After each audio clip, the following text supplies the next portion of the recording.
खास बड़ी और अहम खबरों। नमस्कार, आप देख रहे हैं KC24 न्यूज़, जो सच लाए जनता के सामने। आप देख रहे हैं इस वक्त की बड़ी खबर। जनशक्ति एकता पार्टी को गरीब शक्ति दल का समर्थन, शहीद छात्रों को 25 लाख रुपए के मुआवजे की मांग। स्थान अंबेडकर पार्क कोतवाली के सामने बरेली में गुरुवार को जनशक्ति एकता पार्टी और गरीब शक्ति दल के बैनर तले बड़ा धरना प्रदर्शन हुआ। प्रदर्शन का नेतृत्व करते हुए कार्यकर्ताओं ने कोतवाली के सामने स्थित अंबेडकर पार्क में इकट्ठा होकर केंद्र सरकार के खिलाफ नारेबाजी की। जनशक्ति पार्टी के राष्ट्रीय नेता रोहतास कश्यप ने कहा कि नीट पेपर लीक मामले की CBI से निष्पक्ष जांच होनी चाहिए। जो हाल में पेपर लीक हुआ है, नीट के पेपर से लाखों मेहनती छात्रों का भविष्य बर्बाद हुआ है। इसी मौके पर गरीब शक्ति दल के नेता मनोज विकट ने दोषियों पर NSA लगाकर बड़ी कार्रवाई की जाए और परीक्षा रद्द कर दोबारा निष्पक्ष परीक्षा कराई जाए तथा शहीद छात्रों के परिवार को कम से कम 25 लाख रुपए का मुआवजा। गरीब शक्ति दल ने पेपर लीक के तनाव और धांधली के कारण आत्महत्या करने वाले छात्रों को शहीद बताते हुए उनके परिवार के एक सदस्य को सरकारी विभाग में सरकारी नौकरी देने की मांग। यदि सरकारी नौकरी विभाग में नहीं दी गई तो गरीब शक्ति दल भी जनशक्ति एकता पार्टी के समर्थन में भविष्य में आंदोलन कर सकता है। कार्यक्रम में अमित खंडेलवाल, डोरी लाल कश्यप, यतीश सहाय आदि दर्जन लोग मौजूद रहे। बरेली से सोनू कश्यप की रिपोर्ट।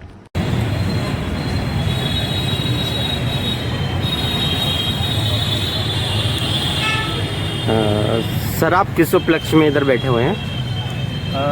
यहाँ पर जो है हम जो बैठे हुए हैं वो ये मांग को लेकर के कि जो 20 तारीख को जंतर मंतर पर जो बच्चे थे वहाँ पर मांग कर रहे थे धर्मेंद्र प्रधान के इस्तीफे की कि भाई आप परीक्षा नहीं करा पा रहे हो ठीक से तो इस्तीफ़ा दे दो, उसकी मांग कर रहे थे। और 20 तारीख को छात्रों ने मिलकर संसद मार्च का जो है प्रोग्राम बनाया हुआ था और वहाँ पर 20 तारीख को उन लोगों को बैरिकेड लगा करके रोका गया जंतर मंतर पर। बच्चों को, उन बच्चों को जंतर मंतर रोका किया गया। जो बैरिकेड्स लगाए गए, 4 बैरिकेड्स लगा कर बेल्डिंग कर दिए गए ताकि बच्चे निकल ना पाएँ इसमें से। और बैरिकेड के अंदर उन बच्चों के साथ जो है उन पर जो है बर्बरता पूर्वक उन पर जो है बिल्कुल लाठियाँ बरसाई गई, उन पर आंसू गैस से गोले दागे गए, मारा गया।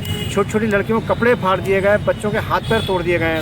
ऐसे आप देखेंगे तो आपको अगर मीडिया पर देखेंगे, सोशल मीडिया पर, तो आपको दिखाई देंगे इस तरह की चीज़ें। तो ये वहाँ पे जो प्रोटेस्ट चल रहा था बिल्कुल शांतिपूर्वक प्रोटेस्ट चल रहा था। वहाँ पे बच्चों पे लाठियाँ चली, इसके अलावा जो है वहाँ पे आंसू गैस के गोले दागे। हम खुद वहाँ मौजूद थे।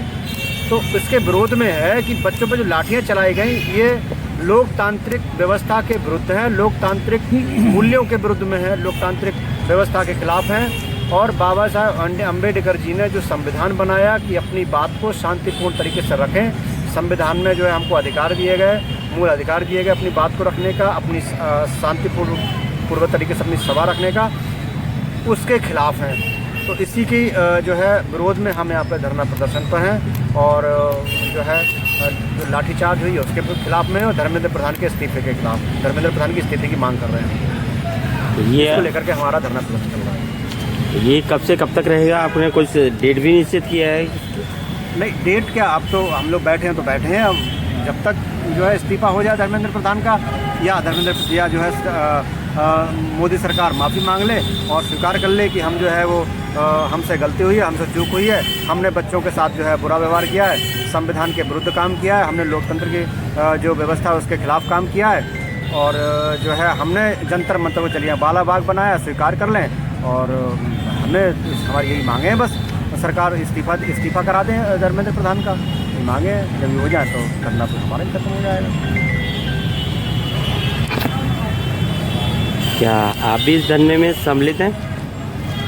हम लोग यहाँ पर आज गरीब शक्ति दल के द्वारा सामाजिक संगठन है, हम लोग यहाँ पहुँचे हैं और हमारे जैसा कि मैं भी इस पार्टी का जहर पहले भी और आज भी राष्ट्रीय महासचिव भी हूँ परिवार में। और हमारे रोहतास जी यहाँ पर जो जनशक्ति एकता पार्टी के राष्ट्रीय अध्यक्ष हैं यहाँ पर लगातार बैठे हुए हैं और उनके साथ सहयोग भी धरने पे हैं, खंडेलवाल आदि। हम लोग उनका सम्मान करते हैं। उन्होंने देश के जो भविष्य, भारत के भविष्य हैं, छात्र जो देश का भविष्य हैं, और उनके ऊपर जो लाठीचार्ज, जो पुलिस का क्रिमिनल एक्शन, वो वास्तव में निंदनीय है। ऐसा एक्शन जो जिसमें छात्रों के साथ लाठीचार्ज हुआ, कई लोग मर चुके हैं और कुछ लोग काफ़ी लोग घायल हुए हैं। हमारा संगठन और हमारा जनशक्ति एकता पार्टी पुलिस के क्रिमिनल एक्शन पर विरोध करती है और ये बताना चाहती है कि भविष्य में जिस प्रकार से ये कार्य किया गया वास्तव में गलत है।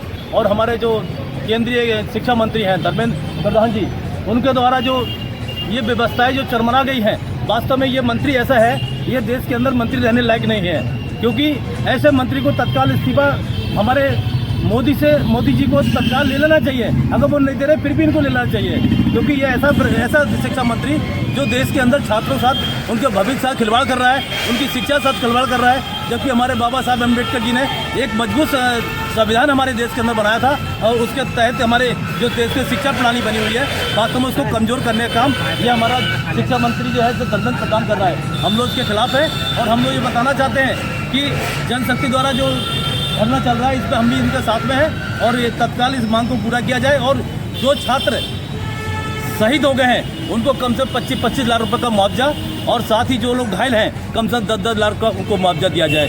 साथ ही उनको नौकरी भी दी जाए सरकारी विभाग में। ये हमारी मांग है, यही हमारा नारा है। जय हिंद, जय भारत। सर, आप इस विषय में क्या कहना चाहेंगे?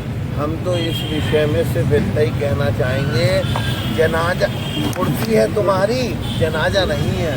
कुर्सी है तुम्हारी, जनाजा नहीं है। संभाल नहीं सकते तो छोड़ क्यों नहीं देते? इतनी बेशर्मी, 10 लाख के करीब बच्चा वहाँ पे अनशन पे बैठा हुआ है, खड़ा हुआ है, भूखा प्यासा अपना घर छोड़ करके आया हुआ है, और इस पर सरकार तवज्जो नहीं दे रही है, धतराष्ट्र बनी हुई है। इससे ज़्यादा निंदनीय बात भारत के इतिहास में न कभी हुई है और ना ही कभी भविष्य में होगी। जय हिंद, जय भारत। वक्त हो गया एक छोटे से ब्रेक का। ब्रेक के बाद फिर से हाजिर होंगे ऐसी तमाम बड़ी खबरों के साथ। तब तक के लिए नमस्कार। हर खबर की अपडेट पाने के लिए आप हमारे चैनल को सब्सक्राइब करें। धन्यवाद।